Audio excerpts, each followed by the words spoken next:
The one and only Xylophoney here with a video that many people have requested in the past. This is going to be a Yu-Gi-Oh! Deck profile for our roleplay deck from an upcoming series. Now, just to forewarn you guys, it's not dinosaurs. This is going to be a new character and a new deck, new style. So, I don't want to expose too much about the series, but I'll let you make all your guesses and assumptions or just go watch other people's channels and figure it all out because they probably say it outright. Fun? Yeah. So, if you guys want to see more deck profiles, say of my dinosaur decks at the end of that season, then you know how you can support this video with a little pinky on that like button, but I'll leave that to you. I mean, you might not even want to see deck profiles of my 3 dinosaur decks, maybe even 4 by the time the season's over. I don't know. Anyway, we're here to look at some cards. Now, 2 reasons. One, because, well, I need help, okay? I need help. Myself and Mario have been working on this deck, and I think it's pretty good. I think it's right at the right balance, but I know you guys probably know a little bit more about Yu-Gi-Oh! Than me, so maybe you can give me a couple suggestions here and there of some cards that I want. This character, he's gonna have a few different things to him, but this deck kind of fits him pretty well. Now, this deck is fiery, it's trolly, and it's also a little defensive. So, let's get right into it. I guess let's just start with the main thing on the table here. The URIA, Lord of the Searing Flames. Now, I've been calling him Oreo, so get used to that. His name is Oreo. He is one of the, essentially god cards from the series of Yu-Gi-Oh! That we'll be doing. So he is super powerful. He may look like he has 0 attack, but essentially the more continuous trap cards I can get into my graveyard, the stronger he becomes. So, if I get 10 continuous trap cards in my graveyard, he's at 10,000, which I have done before in testing. Now, he ain't no Tyranno Infinity, but he is still pretty good. But obviously, continuous traps, you usually only have a couple of them in your deck, if any. So I need to really stack this deck to work with a lot of continuous traps. Therefore, this deck has a lot of what you call trap monsters. Monsters that are essentially trap cards. You flip them up and, ooh, surprise monster! So, that's what this deck is a lot about, but he's also Lord of the Searing Flames! So, it's a lot of fire stuff as well. That's how you can see our deck is like half fire and half, trap cards here. And there are a lot of trap cards that aren't continuous, but the majority of them are. So, yeah, I'm gonna need suggestions on cool fire cards that I can add to this deck, other cool trap cards. I think I got all the good trap monsters, because those are pretty easy to narrow down. But anything else you guys think would make this deck amazing, put down in the comments while I'm going over everything. So, let's move it on. We got URIA, Lord of the Searing Flames, or Oreo, Lord of Searing Flames. Searing Flames Oreos. They're really good. You had never tried that flavor, but it's delicious. I recommend it. He has counterparts such as Ravioli and Ham, which are other god cards. You'll meet them later. Don't worry about that. But let's look at some of the other monsters. We also have just a regular 4-star attack monster, Blazing Inpachi. Kinda boring, but you know, having a little bit of attack in this deck is good because it's not very heavy in attack. I do have one attacking monster. It's Thestalos of the Firestorm Monarch. And he has 2,400 attack, 1 tribute summon, and he can do a little extra life point damage. He could easily be switched out for a different fire monster. But here we have Dark Summoning Beast, 2 of them.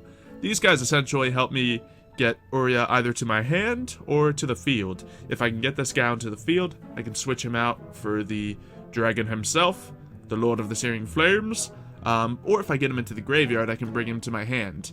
Now, I found that both are equally as useful, because at all times I'm going to have a bunch of continuous traps on the field, and by getting this guy to my hand rather than right to the field, I can move those continuous traps directly into my graveyard because he's summoned by getting rid of 3 continuous trap cards. That's a sacrifice. So, I usually like getting him from the graveyard and just getting him to my hand so I can just play him, and that way he always has at least 3,000 attack.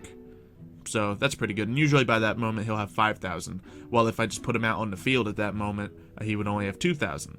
So it really depends on how far in the duel it is, and if it's further in the duel, chances are higher that you can just pull him to your hand anyway.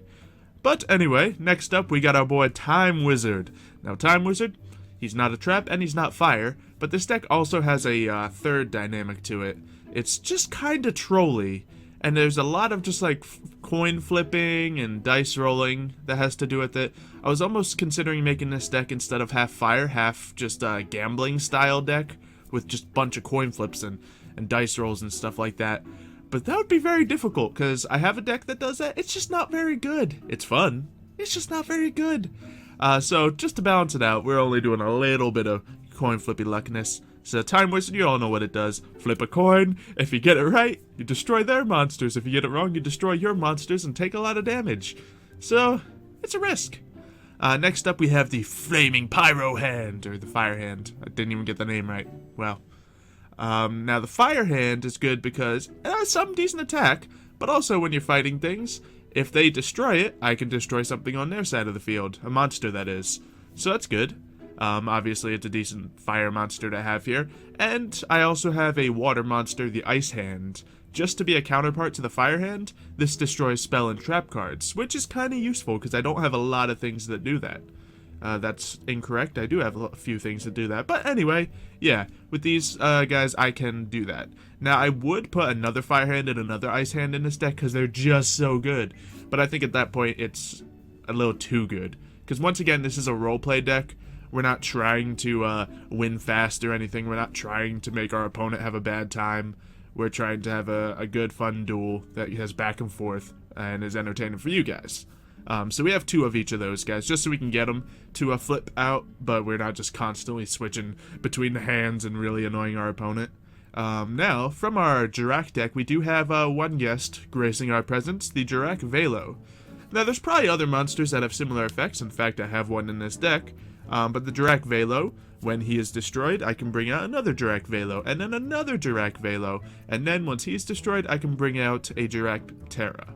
So, it's pretty useful. In case I need to like hold down the field a little bit while I'm still drawing my trap cards, or just distract them away from destroying my trap cards, I got this guy to chomp at the bit. And, of course, no bit of attack power never hurt anyone. I also have this as a Tuna. The Rose Warrior Revenge. Now, she is not necessarily great. She can inflict extra battle damage to the opponent, but the real benefit here is that she is a tuner.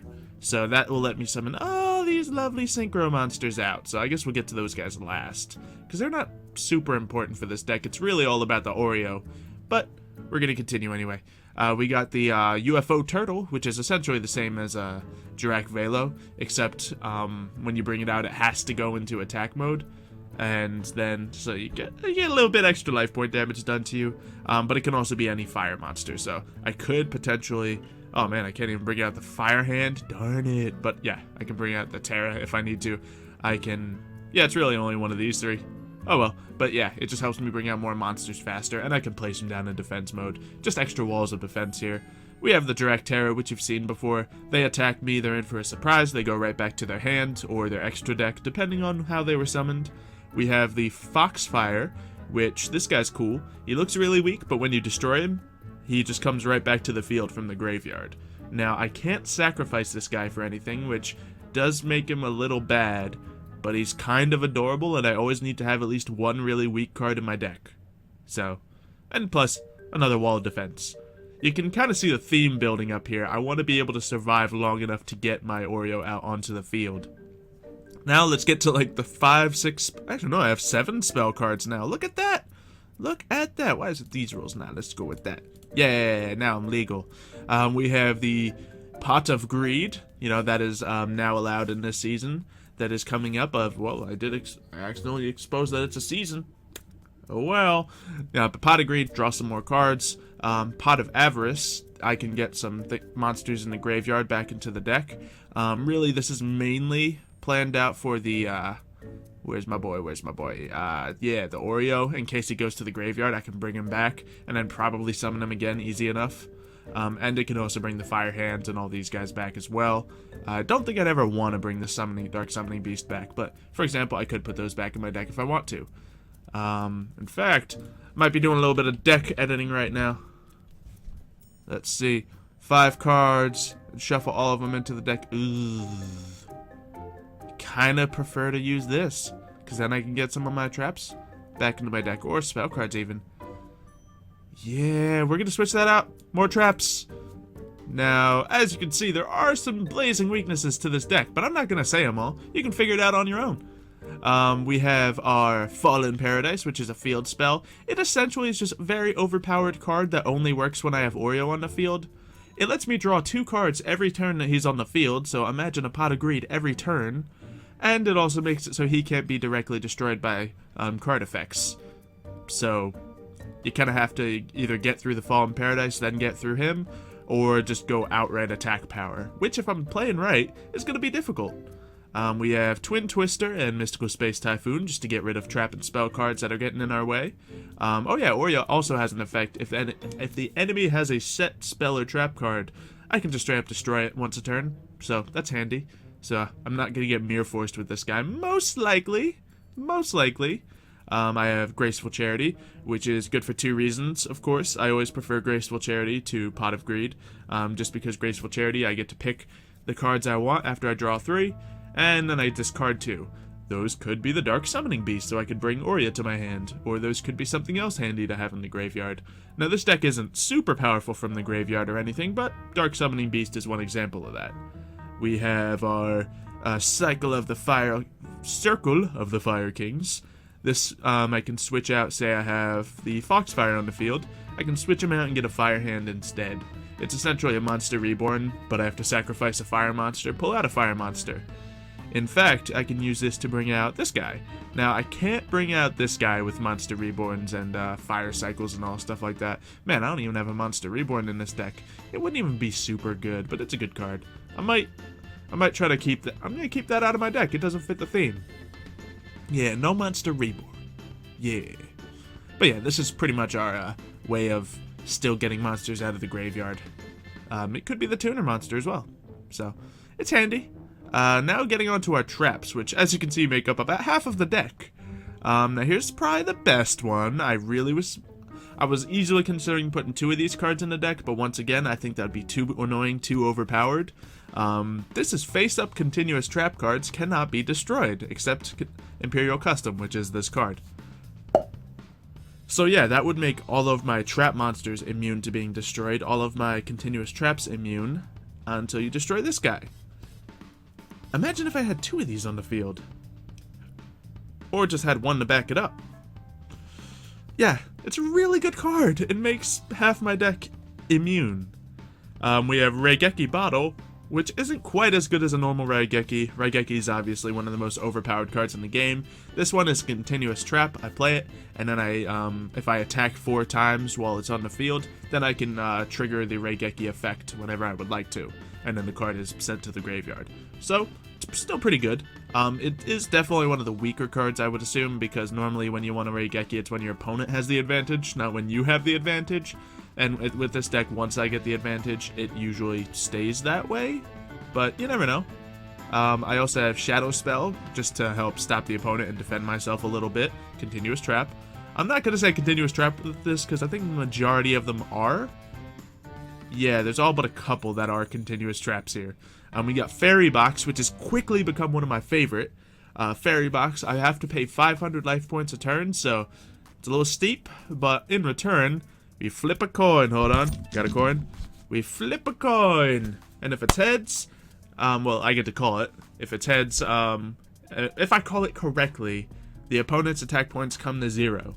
So, if I have a monster on the field, such as Foxfire, in attack mode, with 300 attack, and they use their super powerful 5000 attack monster on me, and I call a 50-50 chance coin flip correct, Foxfire can kill the 5-headed dragon, for example, just thanks to a flip of a coin. So, obviously the opponent can see that and they can choose not to attack, because it's a 50-50 chance that I'll win any battle, but often it's a risk they're willing to take, so, you know, it's handy. I really like that card, just because the first time I ever used it, I called like 7 correct in a row, and then I only had like 2 wrong that entire night, which was awesome. But it's odds, it's a 50-50 chance, you know. Then we have one of our trap monsters, Earthen Spider Statue, or Statue of Anguish Pattern. Now, as you notice, a lot of these cards are looking all clean and anime-like, and some aren't. I'm going to get these ones fixed up soon, but for now, they're mixed up. But yeah, how do you guys like this? I like the just like not seeing all the text on the card, it really helps with the roleplay. Because obviously in the roleplay, you know, you're not supposed to be able to read your opponent's cards. Obviously text pops up in the game, but you can't go, hold on, let me see your card. Ah, you have an effect that I should not attack you. Here, I will abstain from attacking. No, that's not how you roleplay Yu-Gi-Oh! Gross. But yeah, Earth-Inspired Statue, it has 2,500 defense. It's a 7-star monster. But the bonus is if I bring another trap monster out, such as this Metal Reflect Slime, then I get to pick one card on the field and destroy it. Making sure I got that effect right. So yeah, I just have to have 2 trap monsters, which, once again, a large portion of this deck is. One being the Earthen Spider Statue, and I can destroy one thing on the field. And it's any card. It could be a spell card, it could be a monster card, whatever's giving me a ton of trouble at the moment. So yeah, that's really good. So I have 2 of those in my deck. I also have 2 Metal Reflect Slimes. Let's just get this all organized. I have 2 of them because 1, they're 3,000 defense monsters that I can trigger with the flip of a card. And 2, well, if I do get both of them by any chance, I got an XE monster that happens to be 10 stars that I could try out. So that's good. I have Ordeal of the Traveler. Once again, it's similar to Fairy Box, except not as good, but I also don't have to pay for it. They have to pick a card from my hand, and if they don't get monster, spell, or trap card right when they try to call out what it is, they go back to their hand. You know, I like that effect. We also have Metamor Clay Fortress. More trap monsters, more trap monsters. This one has some cheeky effects. It can actually become very powerful. The Tiki Soul. Man, these all do different effects. I'm still learning because they're similar, but they have different effects. Let's see. Yeah, Tiki Soul is great. So if I have Tiki Soul and Earthen Spider Statue on the field, and they destroy Earthen Spider Statue, Tiki Soul's effect will let me just put Earthen Spider Statue back down in the spell card zone, which means I can summon him again next turn. Pretty nice. I have a card you've seen before, Nightmare Wheel, because, you know, kind of spooky, and, you know, another way to stop opponents and maybe do a little life point damage to them.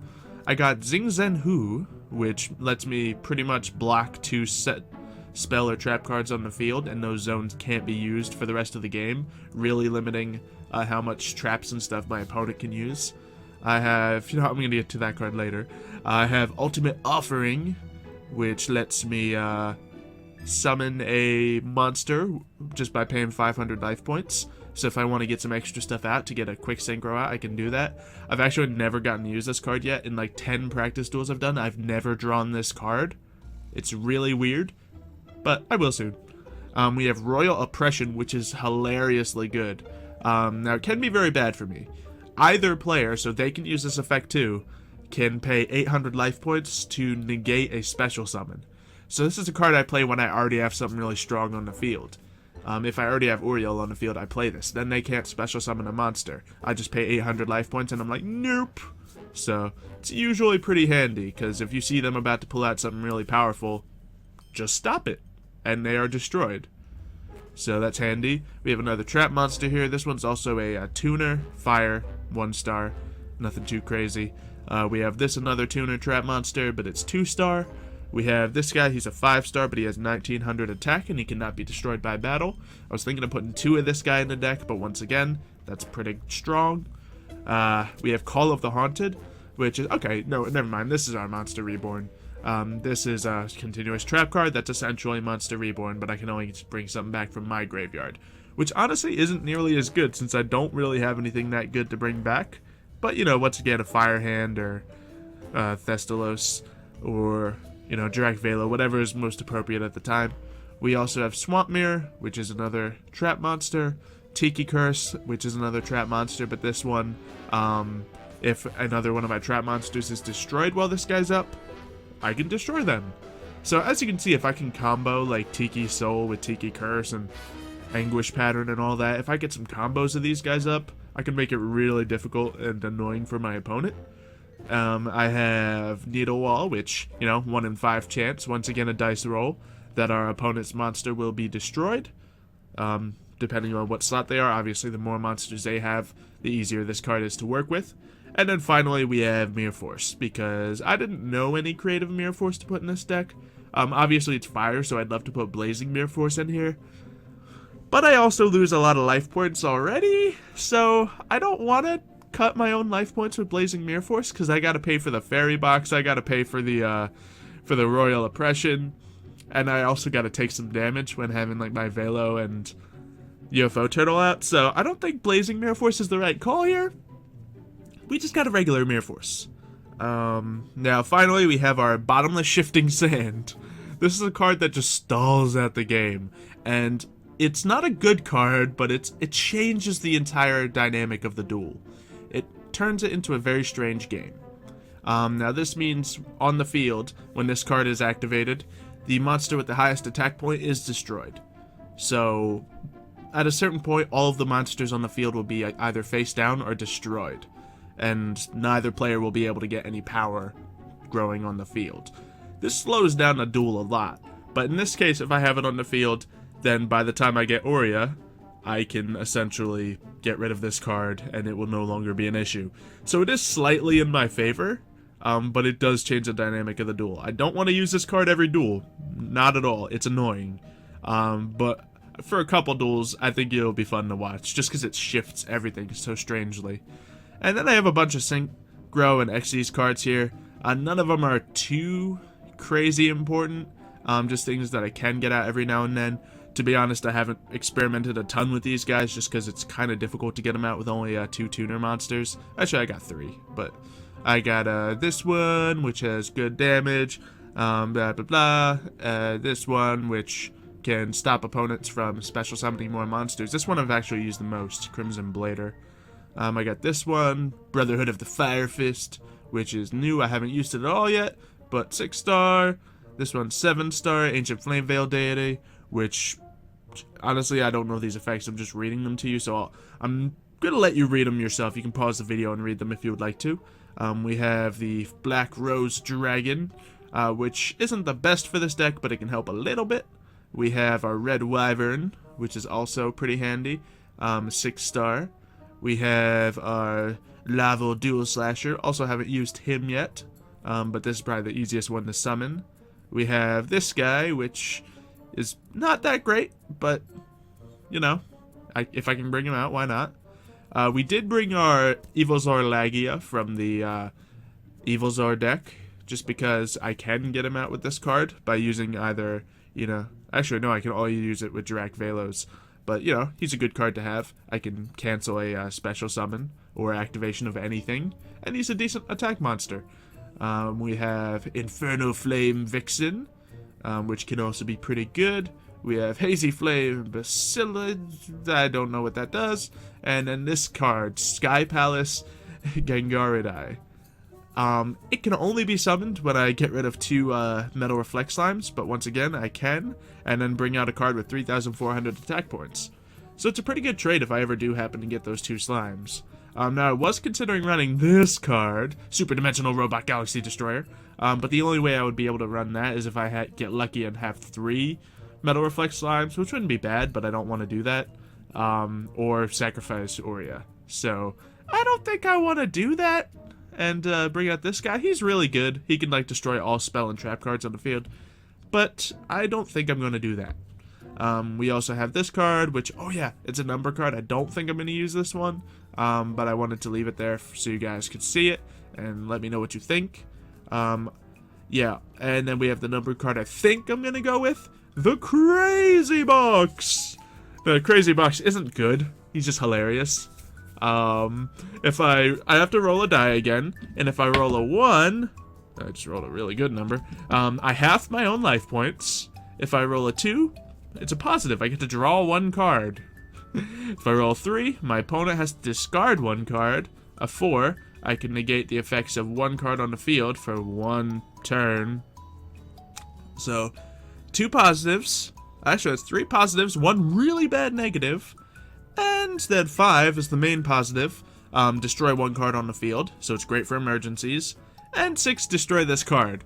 So, it's a 4 in 6 chance, you know, a 2 in 3 chance that I'll have a positive effect. But the negative effects are really, really bad. So, yeah, no.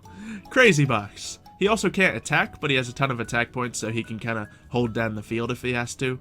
So, that's handy. And then we have this guy who is also, you know, not super good, but, you know, if I have to bring him out, I can. I don't think I'm ever going to, actually. So, 1 card from your deck. Yeah, that's really only if I'm trying to get Dark Summoning Beast out, I'll do this. So, yeah. And choosing 1 monster from the deck, placed on the top of the deck, doesn't really work in this too often, just because the decks have to get shuffled so often. But yeah, that's what we're looking at here. We're also teasing a couple ideas, like a Gravity Bind thing, influencing it with more fire, and there's some other good trap cards and stuff that I could easily throw in.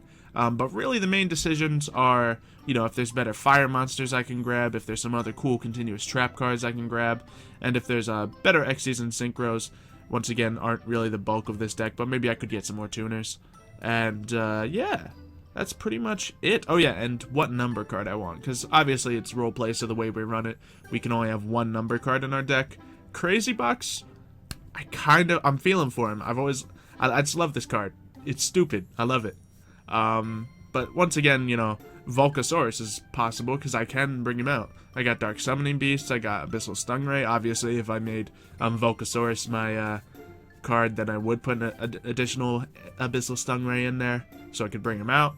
And you know Volcasaurus is really good from watching my my main Yu-Gi-Oh series, so I just don't know if I want to run him again, is the thing. Because, you know, we're doing something different. We still got fire, we still got throwbacks to the regular deck, but you know, I don't know. Anyway, I've probably taken up a lot of your time talking about Yu-Gi-Oh! Once again, if you guys want to see more of these videos on the other decks, I can easily cut them down and squeeze them all into one video. Then let me know in the comments. Let me know with that like button. You got a pinky for that, I believe. And other than that, I think that's everything we have to say. So, get excited for this new series coming out. And aside from that, I hope you have a wonderful day. And we have some cool videos coming out this weekend, especially Sunday. See you next time.